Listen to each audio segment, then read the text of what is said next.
problèmes liés à l'endométriose, c'est d'abord les problèmes de douleur, des douleurs qui altèrent la qualité de la vie de la patiente et les problèmes d'infertilité et non de stérilité. Étant entendu que l'infertilité, c'est un problème transitoire qui peut être pris en charge et la patiente trouve une solution à son problème. Ce qui est important, c'est de poser le diagnostic très tôt pour limiter l'évolution des lésions.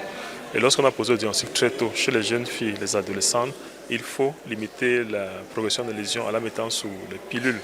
Et lorsqu'elle va vouloir concevoir, on retire les pilules. Souvent, à ce moment, les lésions n'ont pas très évolué, comme ce que nous retrouvons chez ces patientes qui n'ont pas reçu ce genre de traitement.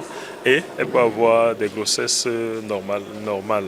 Maintenant, s'il arrive, comme beaucoup de patientes que nous recevons, qu'elle arrive à un moment où les lésions sont très évoluées, on va non seulement mettre en place un traitement médical, souvent associé à un traitement chirurgical, qui peut l'aider à réaliser son projet de conception. Et si jamais ce projet de conception n'est pas réalisé, on va avoir recours à l'assistant médical à la procréation. Il y a beaucoup d'éléments qui tiennent de la génétique, qui sous-tendent le développement de ces lésions. Donc, on ne va pas dire qu'on peut s'en prémunir en faisant telle ou telle chose. Ce qui est important, c'est le diagnostic précoce. Et on insiste là-dessus. Lorsque nous avons des jeunes filles, des adolescentes qui commencent à avoir des règles douloureuses, il faut qu'elles consultent. Et lorsque le médecin la reçoit, il doit avoir en arrière-pensée l'endométriose pour pouvoir bloquer l'évolution de la lésion. L'endométriose, c'est une maladie progressive, mais qui peut être bloquée et ça empêche d'avoir des complications plus tard à type d'altération de la qualité de vie et à type d'infertilité. Effectivement, c'est un gros challenge que nous avons actuellement parce que c'est une maladie qui commence à être connue dans notre milieu. Et malheureusement, pour celles qui sont passées par là, qui n'ont pas bénéficié des approches thérapeutiques qui sont indiquées, elles sont à des stades où parfois c'est difficile de les aider à avoir des solutions à leurs problèmes. On les accompagne pour ce qui est de la douleur, on les aide à réduire les lésions, comme on peut les réduire. Mais nous insistons beaucoup plus sur celles qui sont encore jeunes, qui commencent à avoir ces symptômes-là, ou bien chez qui les lésions ne sont pas encore très avancées. Et si l'occasion nous est offerte, si un panel, nous pouvons venir pour pouvoir expliquer ces lésions-là.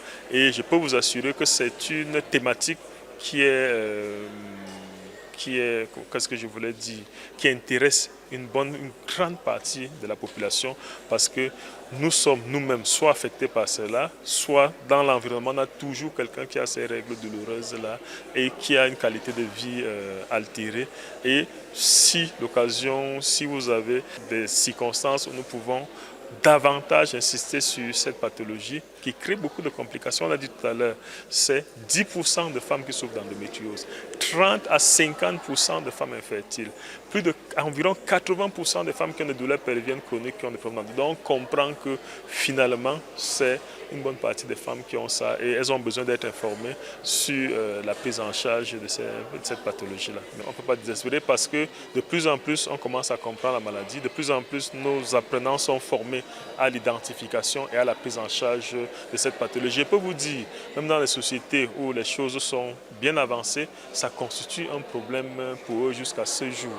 Et tout le temps, vous avez des thématiques sur l'endométriose parce que c'est un problème qui reste d'actualité, c'est un véritable problème de santé publique mondiale.